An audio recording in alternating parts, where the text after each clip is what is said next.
There was a time in this country when people made sacrifices for each other without expecting anything in return. When a young woman could put her own dreams on hold for 20 years to raise her baby sister because their mother had passed. When a family member could give up everything quietly and never once ask for credit. When love meant doing the hard thing without being asked and without being thanked. But somewhere along the way, we stopped noticing those sacrifices. We started taking them for granted. We let the people who carried us our whole lives carry us still. And we forgot to say thank you. But what happened on that Wednesday afternoon on the Family Feud stage would remind every single person in that room, and millions of viewers watching at home, that debts of love are always eventually paid. That the people who gave up everything for us are seen, even when they do not know it. And that sometimes, when a person has spent their whole life taking care of everybody else, the whole world quietly gets together to finally take care of them back. Steve Harvey had hosted thousands of Family Feud episodes over the years. He had seen every kind of emotional moment you can imagine. Reunions, breakthroughs, tears of every kind. He thought he had seen all the ways a person could be surprised on his stage. He thought he knew every trick in the book when it came to setting up a beautiful moment. But that Wednesday, Steve was going to try something he had never done before. He was going to ask a contestant to close her eyes. He was going to tell her gently, "Do not look yet." And while her eyes were closed, while she stood there with her hands in front of her face, trusting the man at the microphone, the whole world was going to rearrange itself behind her. People were going to walk onto that stage. People she had not seen in years, people she had never met, people whose lives she had changed without even knowing it. And when Steve finally told her she could open her eyes, when he gently whispered, "Okay, sweetheart, go ahead, you can look now." What she was going to see was going to reduce a grown woman, a woman who had been the strongest person in her family for 20 straight years, to the tears she had been holding in her whole life. Tears she had not known were even there. Tears that had been waiting for permission, for 2 whole decades. Before we get into this beautiful story that is going to genuinely move you, please do me one quick favor right now.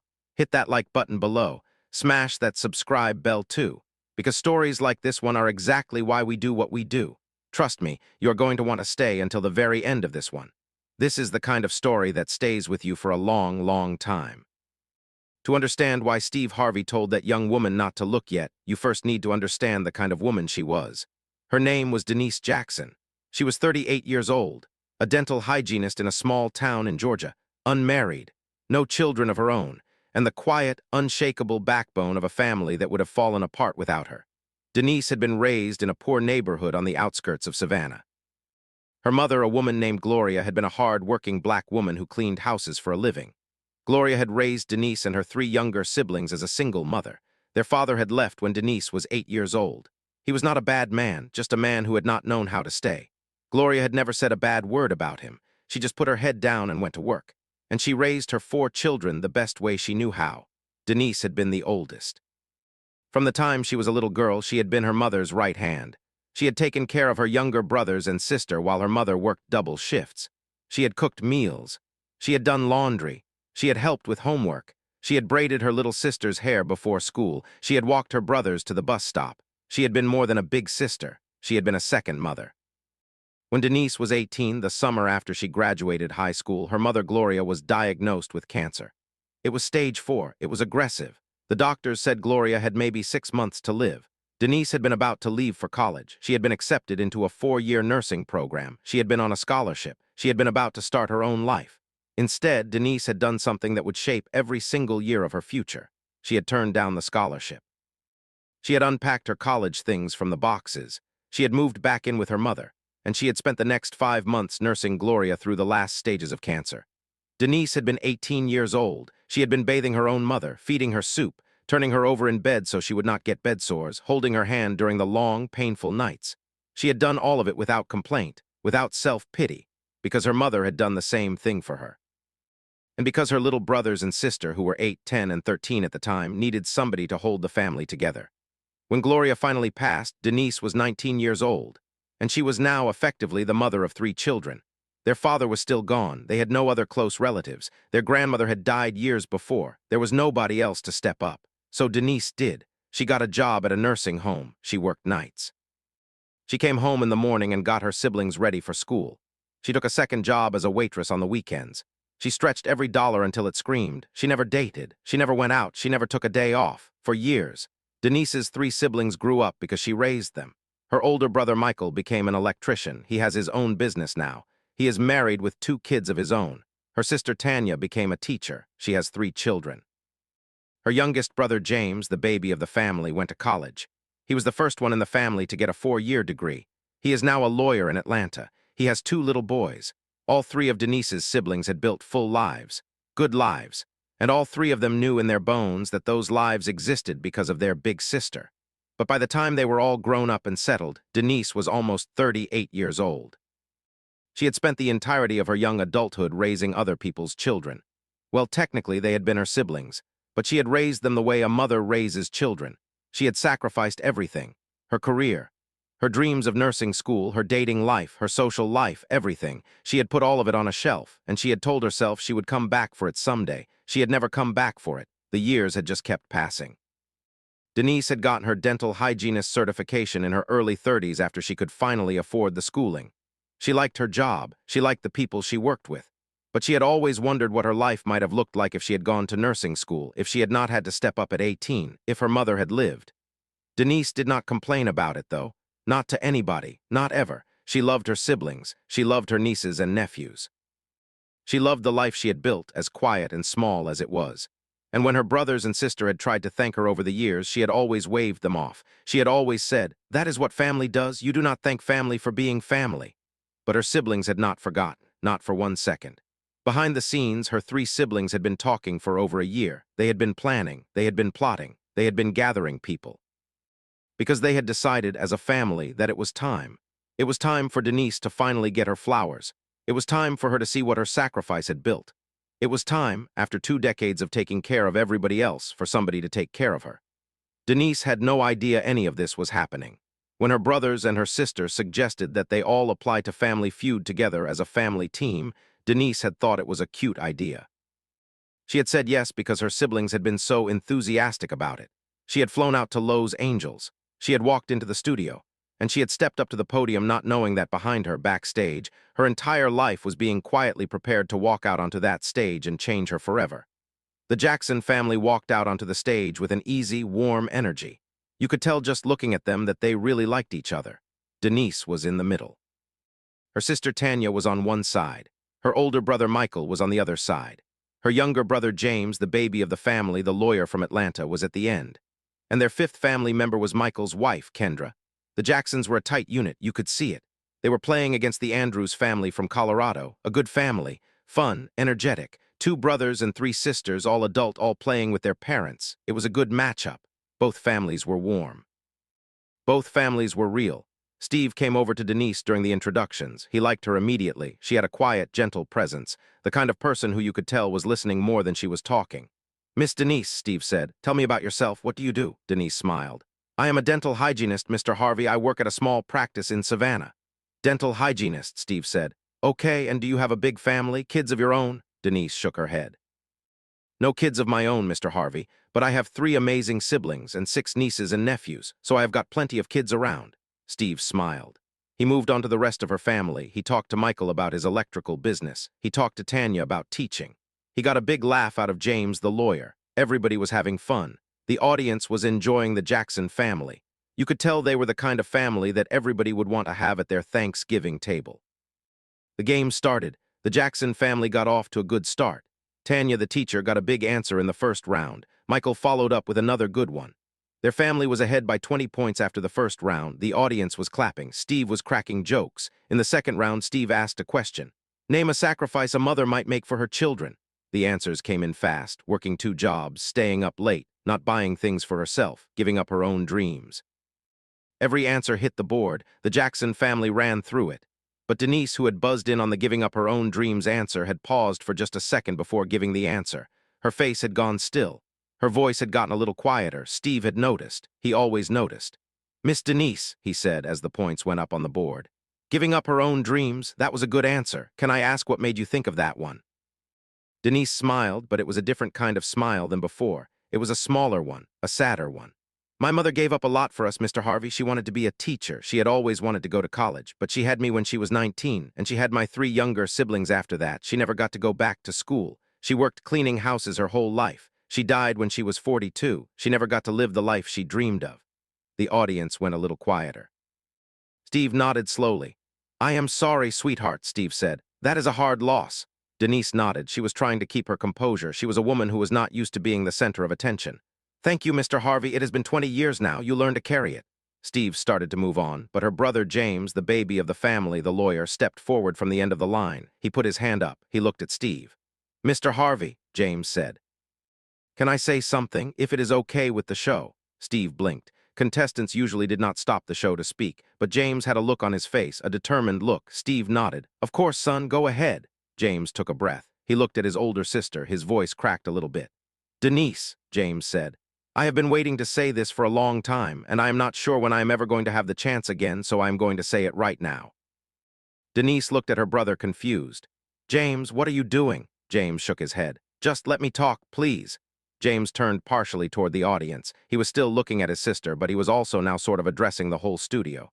"Ladies and gentlemen," James said, "my sister Denise, she just told you about my mother. My mother was an incredible woman. She was a saint. She did give up everything for us. But there is something my sister left out. Because my sister is not somebody who talks about herself, and I need you to hear it." Denise's face changed. She could tell her brother was about to say something she had told him never to say publicly. She reached out and grabbed his arm. "James." Her voice was a warning, but James gently removed her hand. He kept going. "When my mother was dying," James said, "my sister Denise was 18 years old. She had just been accepted into college. She had a scholarship, a full scholarship, to a 4-year nursing program. She was going to get out. She was going to build the life my mother had always dreamed of for us. But instead, my sister unpacked her bags. She moved back home. She took care of our mother for the last 5 months of her life. And when our mother died, Denise was 19 years old, and she raised all 3 of us, my brother Michael, my sister Tanya, and me. She was 19, and she became our mother." The audience was absolutely silent. Denise's eyes were filling up with tears.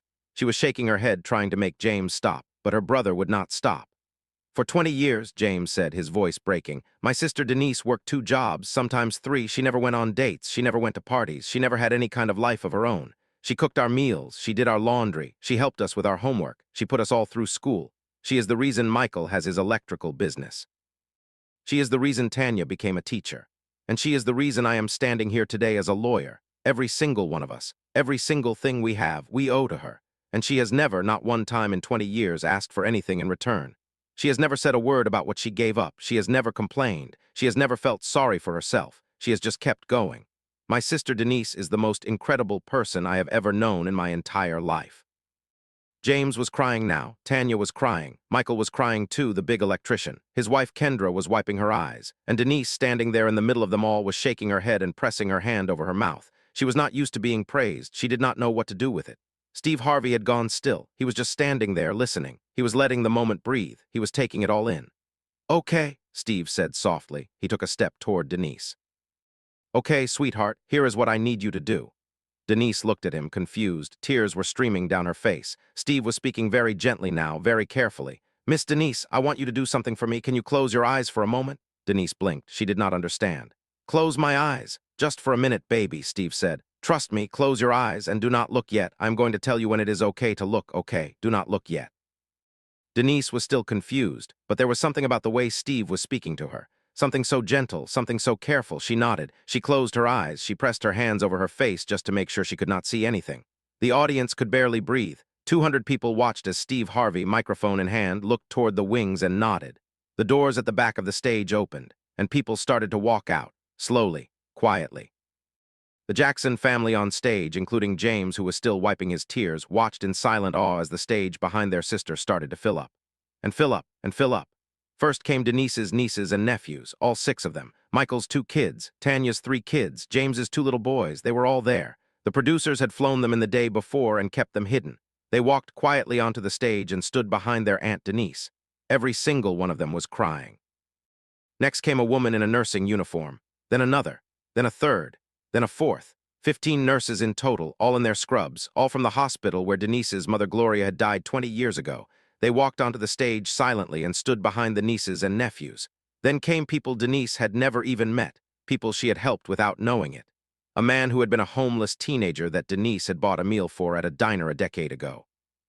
A single mother Denise had anonymously paid the rent for 1 month when the woman had been about to be evicted.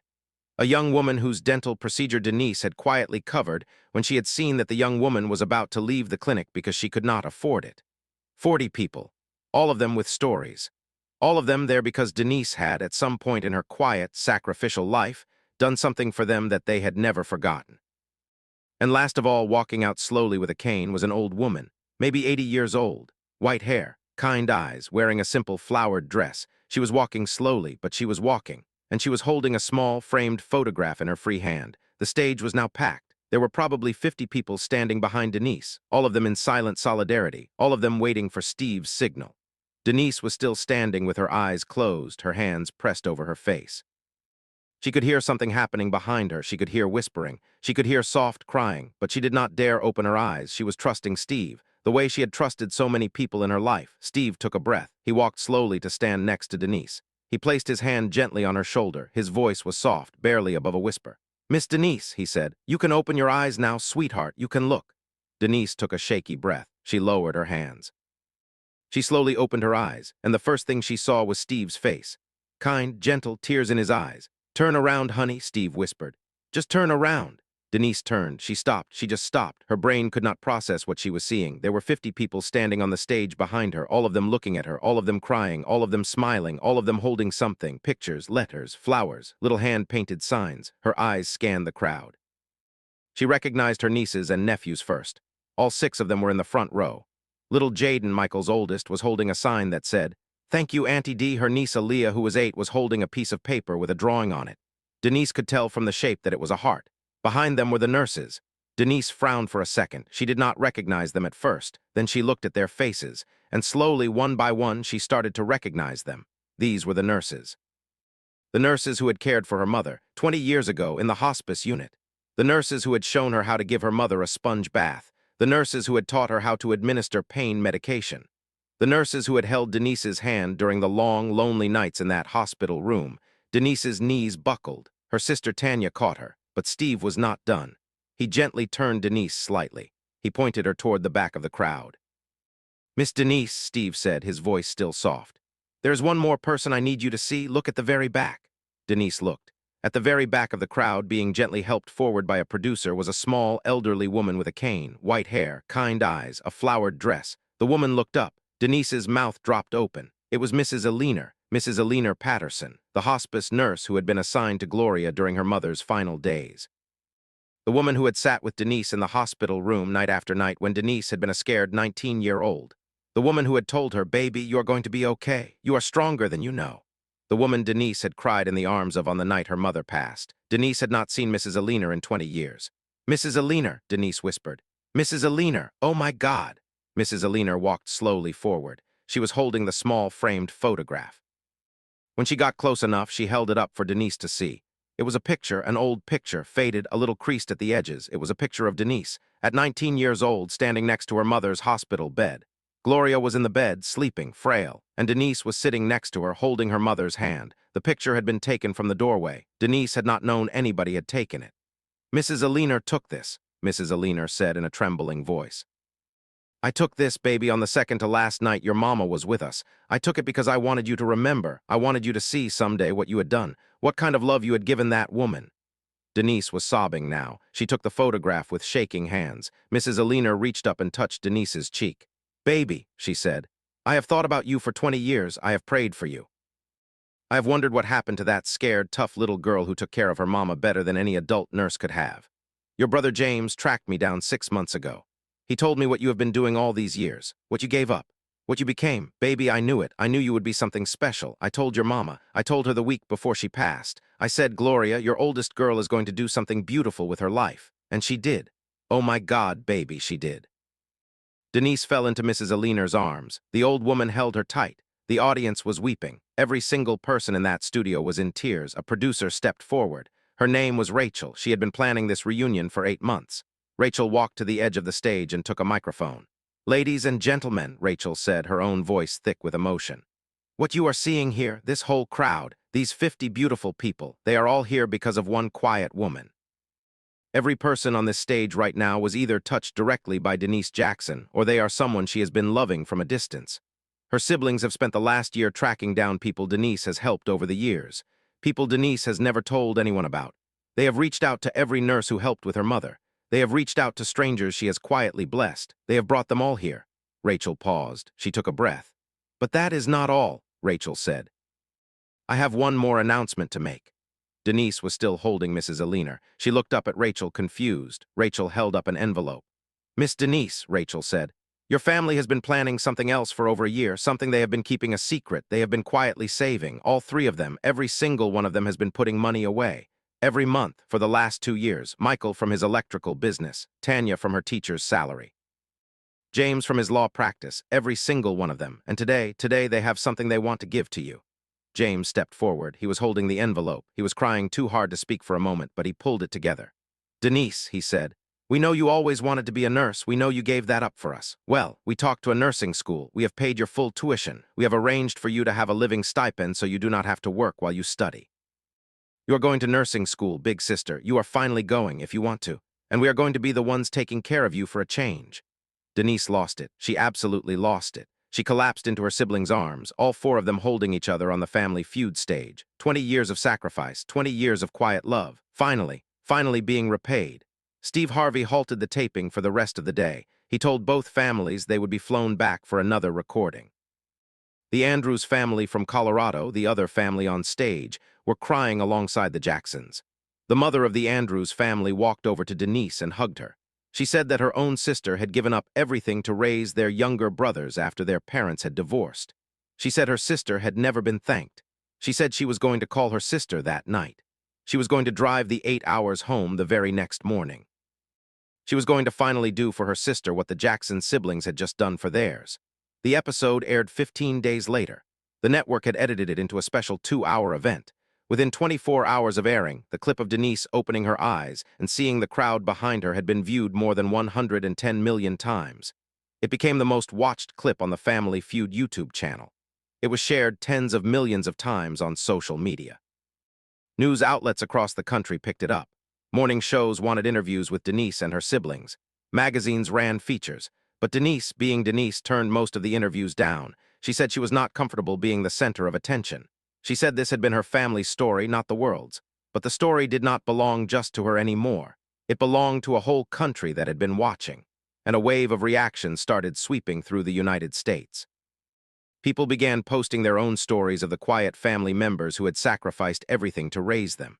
Thousands of people, then tens of thousands. The hashtag Don't Look Yet trended for weeks.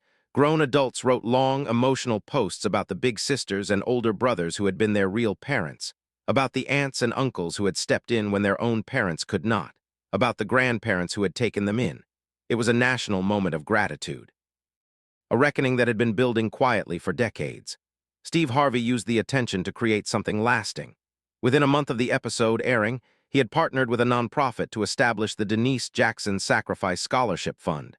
Its purpose was very specific: to provide full college scholarships to adults over the age of 30 who had given up their own education to raise siblings or younger family members. People who had been forced to become caregivers before they had even fully grown up themselves. The scholarship covered tuition, books, living expenses, and childcare if needed.